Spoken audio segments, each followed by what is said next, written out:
अध्यात्म विज्ञान कोई धर्म या संप्रदाय नहीं है, ये स्पिरिचुअल साइंस है जो कुदरत के कानून पर आधारित है। ये विज्ञान पूरे ब्रह्मांड के सभी रहस्यों को उजागर करता है और जीवन के सभी पहलुओं को समझने के लिए एक नई दृष्टि देता है। इसी को आर्ट ऑफ विजन कहते हैं, दुनिया को देखने की एक नई दृष्टि, जो अध्यात्म विज्ञानी परम पूज्य स्वामी श्री कमलेशानंद जी के निर्देशन में सनातन सत्य का अनुसंधान कर हमारे जीवन को प्रकाशित करे। जय सच्चिदानंद। किशोर भाई पचानी।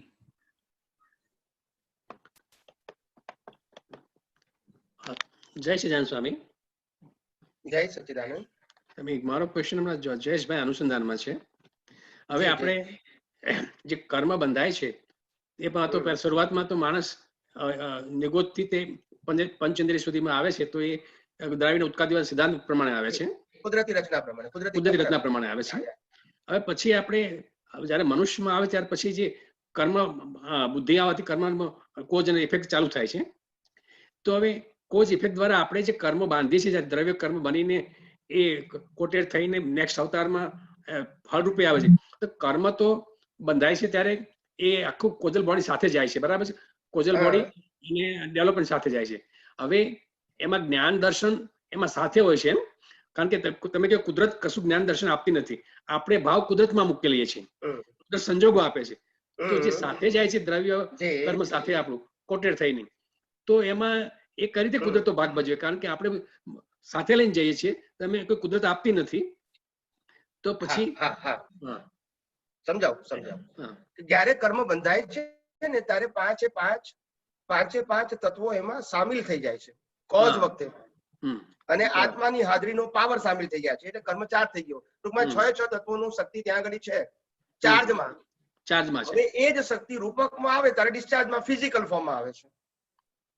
એટલે કુદરત ખાલી સંજોગ આપે છે, આજે આપણું જ્ઞાન દર્શન એ આપણા સાથે જાય છે, આપણી પોતાની અજ્ઞાન કોત એ આપણું પોતાની કેપિટલ છે, જ્ઞાન એ આપણી પોતાની કેપિટલ છે, અને વિજ્ઞાન એ આપણી પોતાની કેપિટલ છે, અને પોતે જ્ઞાન અજ્ઞાન ને વિજ્ઞાનથી મુક્ત થઈ અને પોતાનો સ્વભાવ ખુલ્લો કરવો એ પણ આપણી જ કેપિટલ છે।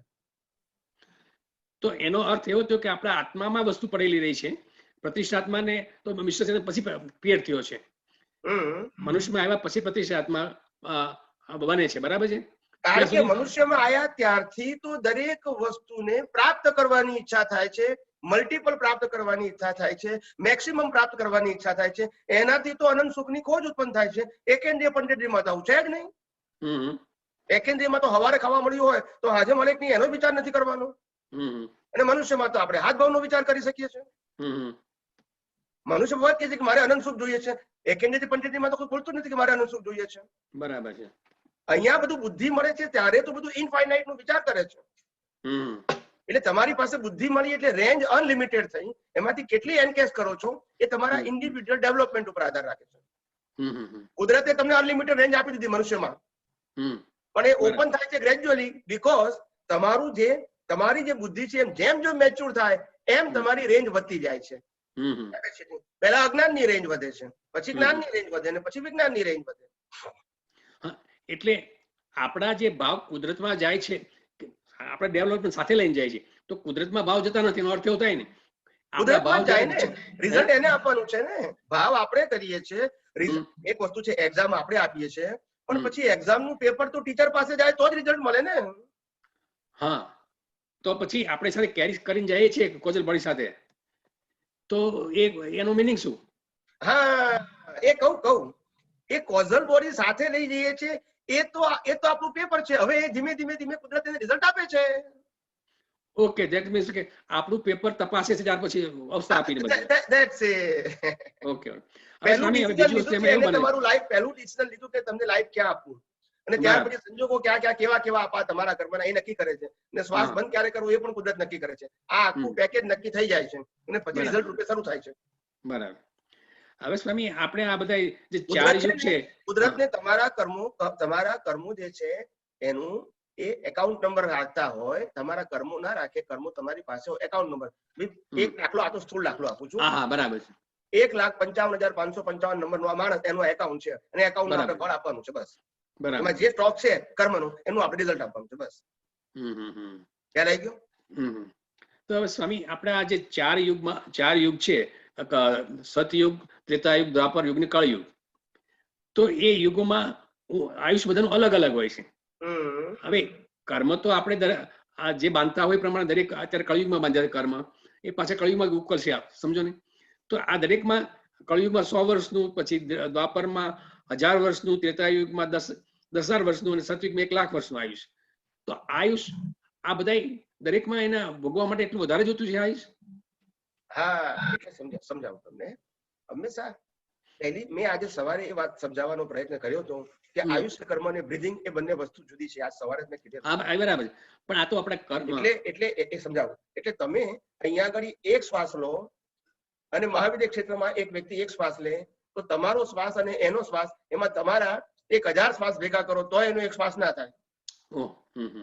કારણ કે એનું બોડી જેવું છે ને. હવે એ જેટલો શ્વાસનો સમય લાગે એટલી લેન્થ વધે કે ના વધે? વધે. હવે તમારા માનો કે 1 કરોડ શ્વાસ છે એટલે તમારી લેન્થ એ પ્રમાણે આવી કે 100 વર્ષ. હવે એના 1 કરોડ માટે એને આયુષ્ય આપવું પડે 1,00,000 વર્ષનું. બરાબર. શ્વાસ તો એટલા જ રહ્યા. તો એટલે આ યુગ પ્રમાણે એનું આયુષ પ્રમાણે શ્વાસ લેવાય. હવે સ્વામી એક આપણા મહાત્મા યુએસના છે, એને ટાઈમ નથી એટલે મને ઈમેલ મોકલો, તમને બી મેં ફોરવર્ડ કર્યો હતો કે આપણું જે પેલું મિશન છે જ્ઞાનદાનનું એ માટેનું હતું. એટલે એનું કહેવાનું એવું હતું કે જ્ઞાનના જે પ્રકારો છે એ પ્રકારોમાં આપણે જે જ્ઞાનદાન છે તો એમાં એમ કે એ જ્ઞાનદાનમાં કોઈ દાખલા તરીકે વસંત પંચમી આપો કે શુભ ચોઘડિયામાં આપો કે કોઈ વ્યક્તિના જોઈને આપો કે કોઈ લેનાર વ્યક્તિને સંસ્થાન જોઈને આપો, તો એમાં એ જ્ઞાનદાનના એ સમય માટે જ્ઞાન આપવાથી કોઈ એને ફળમાં ફેરફાર થાય કે નહીં? એનો ભાવ કેવો છે એ ઇમ્પોર્ટન્ટ છે. દ્રવ્ય એ ઉદય કર્મને આધીન છે. એ તો બધું ડિસ્ચાર્જ છે, એ સમજે કે ડિસ્ચાર્જ છે, પણ ભાવની વાત કરી, ભાવ ડિસ્ચાર્જ નથી. મુહૂર્તમાં કોઈ મુહૂર્તમાંથી એનાથી કોઈ એની ઇફેક્ટ વધારે પડતી નથી ને કોઈ. હું શું કહું છું કે ભાવ એ જેનું મુહૂર્ત છે અને ક્રિયા એ પરિણામ છે. ઓકે, ભાવ એનું મુહૂર્ત છે. ભાવ એનું કયા ઉત્કૃષ્ટ ભાવથી આપે છે એવું એનું ફળ મળશે. કયા સમય ને સ્થળે ને વ્યક્તિને આપ્યું છે એ ઉદય કર્મ છે. તો એનું એવું કહેવાનું કે આ બધા સારા દિવસો સોગડિયાઓ તો શા માટે આપેલા છે? એ તો સામાન્ય માણસોને બુદ્ધિથી ના સમજાય એટલે આ લોકોને આસાનીથી મૂર્ખ બનાવીને ભય સંજ્ઞામાં રાખાય એટલા માટે છે. બાકી જન્મે ને મરે ત્યારે કોઈ મુહૂર્ત ખોળતું નથી. બરાબર છે. આ તો જીવતા જ બધા મુહૂર્ત ખોળવા જાય છે. કોઈ એવું નથી કીધું કે હારા મુહૂર્તમાં હું જન્મું, હારા મુહૂર્તમાં મરું, કે મારી પસંદગી નથી. પણ જીવનમાં પસંદગી છે એવું માને છે, એ તો ભ્રાંતિ છે. અને એ ભ્રાંતિ આ જ્યોતિષીઓને બધા એન્કેસ કરે છે. તમે જેટલા મૂર્ખ બનતા હોય એ લોકોને તો સારું છે, પૈસા કમાવાનું સાધન. બરાબર. તમારે મૂર્ખ બનવું હોય તો તમે તૈયાર જ છો, એ તૈયાર જ છે તો બનાવવા માટે. એ તમને કે આ ગ્રહ નડે, આ ગ્રહ નડે, આ ગ્રહ નડે, બધું તમને કે છે. તમે માનો ખરા? એમાં એ શું કરે? એનો ધંધો જે છે તમને કઈ રીતે મૂર્ખ બનાવવાનો એનો ધંધો છે. તમે માનો એની આજીવિકા છે. બરાબર છે. એ તો રહેવાનું. એટલે મેં પહેલા જ કીધેલું કે તમારામાં જેટલા ભીખ અને ભય છે એ જ તમારી નબળાઈ છે. ઓકે. એટલે એનો ક્વેશ્ચન આમાંથી ઉભો થયેલો એનો કે ભાઈ ને ભીખ. પછી આપણા જે દાનના જે 4 પ્રકારો છે ને ભાઈ, જ્ઞાન દાન, ઔષધ દાન, પછી આહાર દાન. તો આપણા જે દાનનું મિશન ચાલુ કર્યું હતું ને આપણે જયારે લોકડાઉનમાં, ત્યારે એનો કે ભાઈ આપણે દાન આપીએ ત્યારે આમાં કોઈ ક્વેશ્ચન પેલું થતું નથી ને, એટલે એ જોઈને મેં કે એમાં તમારે વેટ થવાની કોઈ જરૂર નથી. જે દાન આપો જે શુદ્ધ સોગડી જ કહેવાય. જ્ઞાન દાન 2 પ્રકારના છે. એક અભય દાન. શું કીધું? અભય દાન. એક અભય દાન અને એક ઉદ્વગમન માટેનું દાન. તમારો વિકાસ થાય એનું દાન. અને અભય દાન એટલે કે તમને નિશંક બનાવવા, એને અભય દાન કહેવાય. કોઈ પણ નિશંક બનાવવા, ભય મુક્ત બનાવવા, એને અભય દાન કહેવાય. કે આ દુનિયામાં કોઈ તમારો ઉપરી નથી, માટે ગભરાવાની જરૂર નથી. પહેલું અભય દાન કહેવાય. અને પછી કયું? અજ્ઞાન નાશ કરવાનું જ્ઞાન, જેને આપણે વિજ્ઞાન કહીએ છીએ. એટલે અભય દાનને શ્રેષ્ઠ દાન કીધું. અને પછી આ અજ્ઞાન કાઢવાનું જ્ઞાન આપ્યું, તે જ્ઞાન. આ 2 જ્ઞાનને શ્રેષ્ઠ જ્ઞાન કહેવાય બધા જ્ઞાનોમાં. તો આપણે અત્યારે જે આપણું મિશન છે એ હવે કયા પ્રકારમાં ગણવાનું? આપણે વિજ્ઞાનના પ્રકારમાં આજ અભય બંનેમાં આવી જાય. જ્ઞાનદાન જ જ્ઞાનદાનમાં 2 પ્રકાર આવી ગયા. અભય બી આવી ગયા અને ડેવલપમેન્ટ આવી ગયું. એટલે સપોઝ આપણે આજે આ મીડિયા દ્વારા કે પછી આપણે ટીવી ચેનલ દ્વારા કે વિવિધ સોશિયલ મીડિયા દ્વારા જે આપણે પ્રવૃત્તિ કર્યા છે એમાં જે કઈ ડેવલપમેન્ટમાં આપણે જે કઈ જ્ઞાન આવે છે એ પહેલા આની અંદર આવે છે, આ જ્ઞાનમાં આવે છે. આમાં શું છે બે પ્રકાર છે. એક વસ્તુ છે કે રાજા બનવું એ તો ઉદય કર્મ છે, પણ રાજાનો આશય શું છે કે પ્રજા પાસેથી સુખ મેળવવું એ આશય છે, અથવા તો પ્રજાને સુખી કરવી એ આશય છે. એ આશય એ વ્યક્તિગત વસ્તુ છે. રાજા બનવું તે ઉદય કર્મ છે અને આશયના એને ફળ મળે છે. આપણો તો આશય એવો છે કે ભાઈ આ વિજ્ઞાન વધુમાં વધુ આ દુનિયામાં દરેક વ્યક્તિને મોક્ષને પહોંચે. હા, એટલે હું એ જ કહું છું કે એટલા માટે જ કહું છું કે post is not important, but purpose is important, intention is important, એમ કહેવા માંગુ છું.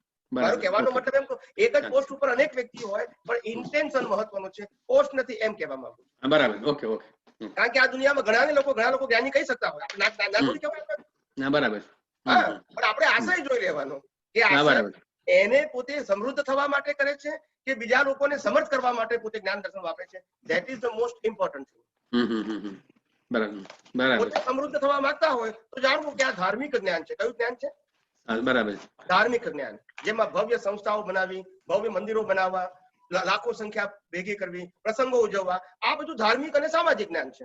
એને આધ્યાત્મ સાથે કોઈ સીધો સંબંધ નથી. એ આપણે સમજવાનું, એને ખોટું કહેવાનો અધિકાર નથી આપણને. બરાબર, રાઈટ. પણ આપણે એને સ્વીકારવું મોક્ષ મળે કે નહીં એ નક્કી કરવાનું આપણે. બરાબર. હા, ખ્યાલ આવે કે નહીં? આ તો આપણા મિશન માટે મારો ક્વેશ્ચન હતો ખાલી. આ દુનિયામાં કેટલા સ્ટાન્ડર્ડના લોકો છે ઇમ્પોર્ટન્ટ નથી, આપણે કયું સ્ટાન્ડર્ડ માફક આવે છે તે જ ઇમ્પોર્ટન્ટ છે. બરાબર. એવી રીતે એટલે કશો વાંધો નહીં. એમનો જે ભાવ હશે એનો ભાવ એનો પૂર્ણ થાય, આપણે એને પ્રાર્થના કરીએ છીએ, એનો જે ભાવ હશે તે. જય શ્રી